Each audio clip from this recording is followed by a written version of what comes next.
وہ مصر کا ایک امیر بزنس مین تھا۔ ابھی اس کی عمر صرف 50 سال کے لگ بھگ تھی کہ ایک دن اس کو دل میں تکلیف کا احساس ہوا، اور جب اس نے قاہرہ کے سب سے بڑے ہسپتال میں اپنا علاج کرایا تو انہوں نے معذرت کرتے ہوئے اسے یورپ جانے کا کہا۔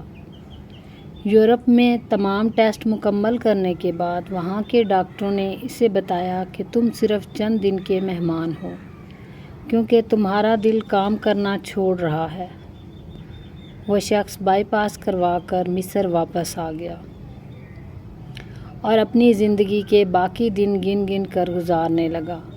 ایک دن وہ ایک دکان سے گوشت خرید رہا تھا جب اس نے دیکھا ایک عورت کسائی کے پھینکے ہوئے چربی کے ٹکڑوں کو جمع کر رہی ہے۔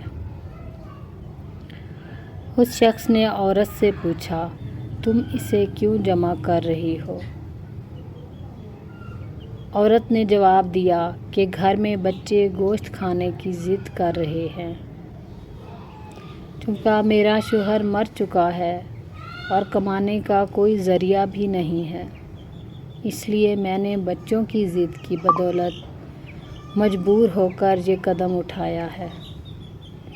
اس پھینکی ہوئی چربی کے ساتھ تھوڑا بہت گوشت بھی آ جاتا ہے جسے صاف کر کے پکا لوں گی۔ بزنس مین کی آنکھوں میں آنسو آ گئے۔ اس نے سوچا، میری اتنی دولت کا مجھے کیا فائدہ، میں تو اب بس چند دن کا مہمان ہوں۔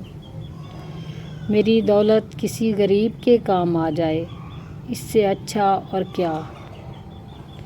اس نے اسی وقت اس عورت کو کافی سارا گوشت خرید کر دیا اور کسائی سے کہا، اس عورت کو پہچان لو، یہ جب بھی آئے اور جتنا بھی گوشت مانگے اسے دے دینا اور پیسے مجھ سے لے لینا۔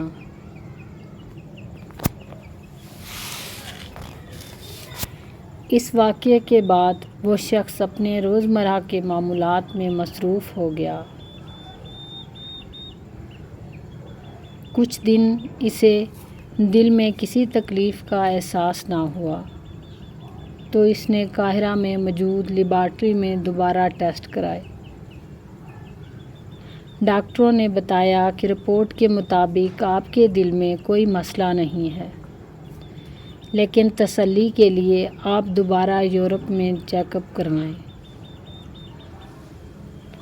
وہ شخص دوبارہ یورپ گیا اور وہاں ٹیسٹ کرائے۔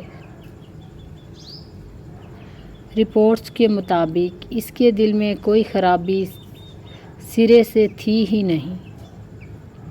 ڈاکٹر حیران رہ گئے اور اس سے پوچھا کہ آپ نے ایسا کیا کھایا کہ آپ کی بیماری جڑ سے ختم ہو گئی؟ اسے وہ گوشت والی بیوہ یاد آئی اور اس نے مسکرا کر کہا، علاج وہاں سے ہوا جس پر تم یقین نہیں رکھتے۔ بے شک میرے نبی صلی اللہ علیہ وسلم نے سچ کہا ہے کہ صدقہ ہر بلا کو ٹالتا ہے۔